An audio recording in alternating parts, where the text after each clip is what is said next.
For over a century, one quiet Swiss brand helped power railroads, military divers, and even Soviet watchmaking.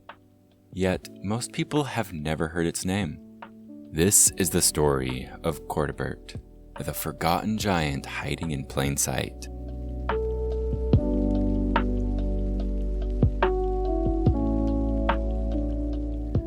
The story begins in 1790, when Abraham Louis Joulard set up a modest watchmaking concern in the Bernese Jura village of Cortébert.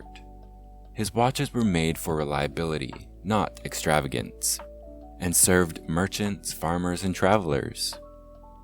In 1855, the firm formally adopted the name of its home village, Cortébert, and began stamping the bottom cross logo on its dials.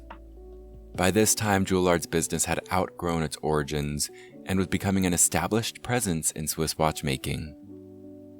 By the 1860s, Cortébert was ready to leave the small workshop model behind.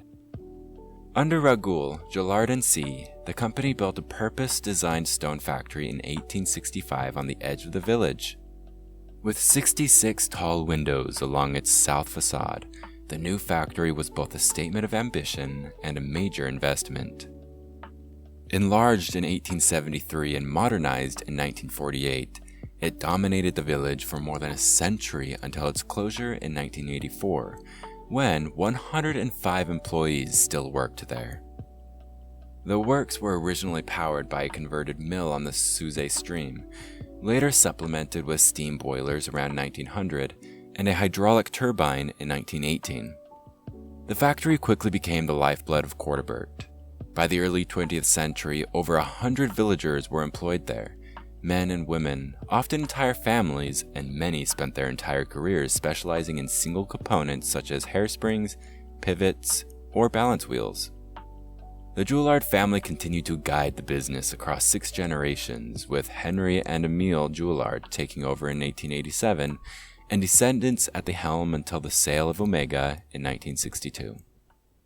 The manufactory gave the brand independence to produce cases, dials, and movements entirely in-house. It also turned the village into a company town, where the hum of machines and the steady rhythm of escapements measured daily life. This independence allowed Cortébert to experiment.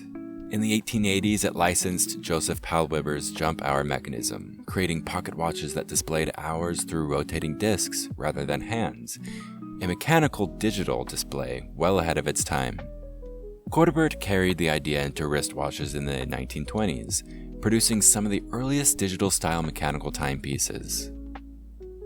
As railroads became the arteries of modern life, Cortébert made a name for itself, producing precision watches for railway systems. Its pieces were adopted across Europe and beyond.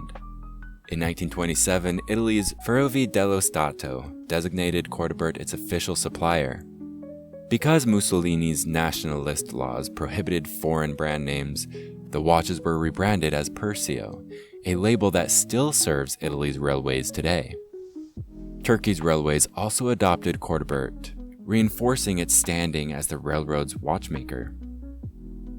In the 1930s and 40s, Cortébert quietly played a role in military history.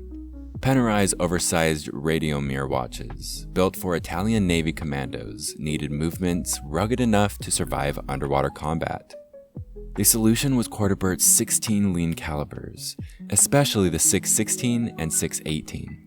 These powered Panerai's luminous wartime divers, even those signed Rolex on the plates. Without Cortébert, Panerai's legend might never have been born. After World War II, Cortébert's engineering spread even further. In 1947, the Soviet Union licensed the 616 design, producing it as the Molnija 3602. Millions were made for officers' watches, pocket watches, and cockpit clocks. For decades, Soviet soldiers and pilots relied on Swiss engineering that originated in the Jura village of Cortébert. The post-war years were Cortébert's peak. By 1944, the brand offered around 20 different in-house calibers, and by the 1950s and 60s, the factory employed more than 100 people, producing over 100,000 watches annually. Its catalog spanned enamel dial dress watches, chronographs, jump hours, and robust railroad pieces. Its style was understated but practical.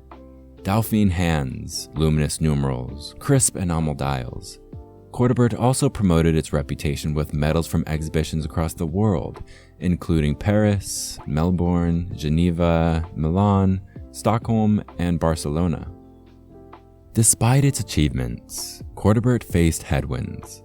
Pocket watches remained its stronghold, but the market was moving decisively toward wristwatches. Marketing muscle was increasingly important, and brands like Omega, Longines, and Rolex outshone Cortébert in global recognition. In 1962, Omega and the SSIH Group acquired the Cortébert factory. For a time, movements and parts continued to be made there under Omega's direction, but the Cortébert brand identity quickly faded. By the 1970s, the quartz crisis swept away many mid-tier manufacturers. For Cortébert, the end was inevitable. In 1984, Omega closed the Cortébert factory entirely, leaving only its historic buildings behind as monuments to a vanished brand. Cortébert left behind a remarkable legacy. Its Palaweber jump hours foreshadowed digital time.